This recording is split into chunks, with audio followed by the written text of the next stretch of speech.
মনে উঠল এক রাজার কথা। ইসলামিক জগতে, মুসলমান জগতে এক রাজার নাম ছিল ইয়াজিদ বিন মুহাল্লাব, মালিক ইবনে দিনার রহমতুল্লাহ আলাইহির জামানায়। বড় প্রতাপশালী ছিল। বাড়ির থেকে একদিন বাইর হইতেছিলেন, প্রতাপের সাথে, অহংকারের সাথে মালিক ইবনে দিনার রহমতুল্লাহ আলাইহিকে চিনেন কি চিনেন না জানি না, চিনলেও শুনেন, না চিনলেও শুনেন। তো উনি উঁচা জায়গায় তাকায় তাকায় দেখতেছিলেন, একটু বেকা চোখে দেখতেছিলেন। বেকা চোখ বুঝেন? তো বাদশার চোখে চোখ পড়ছে। তো ডাইকা জিজ্ঞাসা করছে, তুমি আমাকে চিনো? বলছে, তোর চেয়ে আমি তোকে ভালো চিনি। কিন্তু আগের যুগের লোকেরা প্রতাপশালী ছিল, বেয়াদব ছিল না। এখনকার জমানার মানুষ তো কিছু হইতে দেরি, প্রতাপের সাথে সাথে আদবও থাকে না, আদব বিলুপ্ত হয়ে যায়। তো বাদশাকে জিজ্ঞেস করতেছিল, বাদশাকে বলতেছিল, তোমার চেয়ে আমি তোমাকে ভালো চিনি। তো বাদশা বলছে, এটা কি করে হয়? তুমি আমার চেয়ে আমাকে ভালো চিনো? তো প্রমাণ চাও? বলে বলো। তো বাদশাকে বলতেছিল, আমা কানা আউয়ালুকা নুতফা, তোর শুরুটা একটা বীর্য ছিল না? তো বাদশাহ বলতেছে, বালা, অবশ্যই ছিল।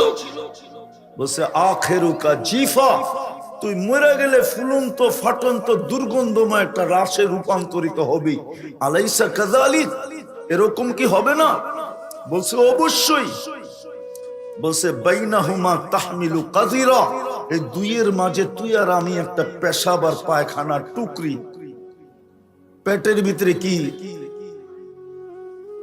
আরে বলেন না, এটারে টুকরি বোঝেন? টুকরি আপনাদের এখানে কি বলে? পেশাব পায়খানার টুকরি। বাদশার দিলে যে লাগার মতো লাগছে। বলছে, বালা, তুই আমাকে চিনছ? এই চামচ গুলো একটাও আমারে চিনে না। সত্য এটাই, সারাদিন বুক করি কাটটা। কতটুকু আল্লাহ বলি, হুকুম কতটুকু মানি। কালকে এই চেহারাটা কি করে দেখাবো? যোগ বিয়োগ কি করে মিলাবো? লাতুসআলুন্না আনিন নাঈম তো সত্য, যোগ বিয়োগ কি দিয়ে মিলাবো বলেন? যোগ বিয়োগ কি করে মিলাবো? কোন পরিচয় দিবেন আপনি? কোন আইডি শো করবেন আপনি? কোন ভিজিটিং কার্ড দেখাবেন? ওইখানে কিচ্ছু চলে না। যদি চলতো তাহলে আবু তালেবের চলতো, কারো না চললেও। আপনি না আবু তালেব চিনেন না, কার সাথে সম্পর্কিত এটাও চিনি না। কার সাথে সম্পর্কিত আবু তালেব? আপনি মুহাম্মদুর রাসূলুল্লাহ চিনেন না। যদি চিনতাম আমরা, তাহলে যুবকদের চুলের স্টাইল এরকম হতো না।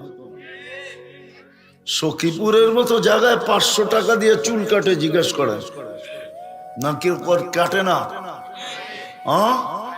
ডিজাইন করতে কে নাই?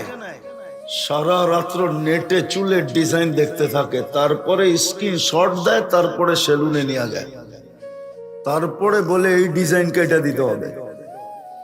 ও যদি মুহাম্মদুর রাসূলুল্লাহ চিনতো, তাহলে ওর চুলের ডিজাইন এরকম হতো না। আপনি আর আমি যদি চিনতাম, তাহলে আমাদের রূপরেখা এরকম হতো না। নারী মা বোনরা যদি চিনতো, তাইলে এইখানে কোনো বেপরদা নারীকে দেখা যেত না। হ্যাঁ, ও তো নিজের মা বোন তো নিজের দামই জানে না। বলেন, সোনা দামি না হীরা দামি? হীরা আল্লাহ কোথায় তৈরি করেন? কোথায়? আরে বলেন না, বলেন না। আরে বলতে থাকেন। একজন বলছে ঠিক, কয়লার খনির ভিতরে। কয়লা কিরকম? কয় টাকা দাম? আল্লাহ হীরা তৈরি করেন কার্বনের ভিতরে, কার্বন। মা বোন যে হীরা, ও নিজেই তো জানে না। যদি হীরা জানতো যে আমি হীরা, তাহলে ওকেও নিজেকে নিজে কার্বনের ভিতরে রাখতো, কালো বোরকার ভিতরে রাখতো। হীরা সবচেয়ে দামি তো আল্লাহ রাখছে কার্বনের ভিতরে। কোথায়? কালো কয়লা, এটার নামই কার্বন। হ্যাঁ হ্যাঁ, 60 টাকার জিনিসের ভিতরে ঢুকায় রাখছে। কয়লার কেজি 60 টাকা হবে। জয়া যদি বিশ্বাস না হয় তো এইখানে যদি কোনো ইটের বাটা থাকে, জিজ্ঞাসা করেন কয় টাকা করে কয়লা কিনে, নাইলে 100 টাকাই হবে। ওই 100 টাকা দামের কয়লার ভিতরে আল্লাহ রাখছেন হীরাকে।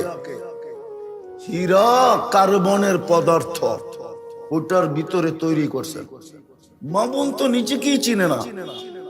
ও যদি চিনতো নিজেকে, মা বোন যদি নিজেকে চিনতো তো বোরকার ভিতরে রাখতো যে আমি হীরা। আমাকে জান্নাতের 7 দরজা 8 দরজা ডাকে ডাকে এবং ডাকবে। জান্নাতের আর দরজা প্রত্যেক মা বোনকে ডাকবে যদি সে হীরা বানাইতে পারে। বাস্তবিকই হীরা হয়। মুহাম্মদুর রাসূলুল্লাহকে যদি চিনতো তাহলে মা বোনদের এই অবস্থা হতো না, আমাদের এই চিত্র হতো না, যুবকদের এই স্টাইল হতো না। কিন্তু যুবকদেরকে জিগাই স্টাইল করে লাভটা কি হলো? আজ পর্যন্ত তো 14 তারিখে কোনোদিন সাকসেস হইল না, জুতাই দেখলা খালি। সবার চেহারাই তো বলে জুতা দেখার, জুতা দেখতে দেখতে অভ্যস্ত হয়ে গেছে। আজ পর্যন্ত যে কতবার তোমরা জুতা দেখছো, মনে হয় জুতা বোঝে না, ঠিক না? বারবার তাকাইছে আর জুতা খুলে দেখায় দিছে, আর একবার দেখলে সাইজ।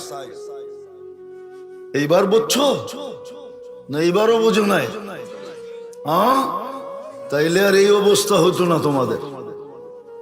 তো যেটা বুঝাইতেছিলাম ওইটাই পরিসমাপ্তি ঘটায়া দেই। ডেলি আল্লাহর ভোগ করি কতটুকু, আল্লাহকে মানি কতটুকু। কালকে কিন্তু হিসাব দিতে হবে। লা ইয়াসাল, পাও হেলাইতে দিবে না। ভাবছি আমরা টেকনোলজি সমৃদ্ধ, আমাদেরকে ধরবে তো ধরবে কি করে? আল্লাহ দেখায় দিছে উনদুর ইলাস সামাই ওয়া ইরতিফাইহা। আকাশটা মাঝে মাঝে দেখিস আর উচ্চতা দেখিস। তারাউনাহু বিগাইরি আমাদ, কোথাও খুঁটি রাখি নাই। যদি খুঁটি ছাড়া দাঁড় করাইতে পারি, তোর মতো 3.5 মানুষকে সাইজ করতে কোনো সমস্যা হবে না। এই জন্যই বলছে মাঝে মাঝে আকাশটা দেখিস, একটাও না, সাবা সামাওয়াতিন তিবাকা, একের উপরে এক, 7টা এইভাবে।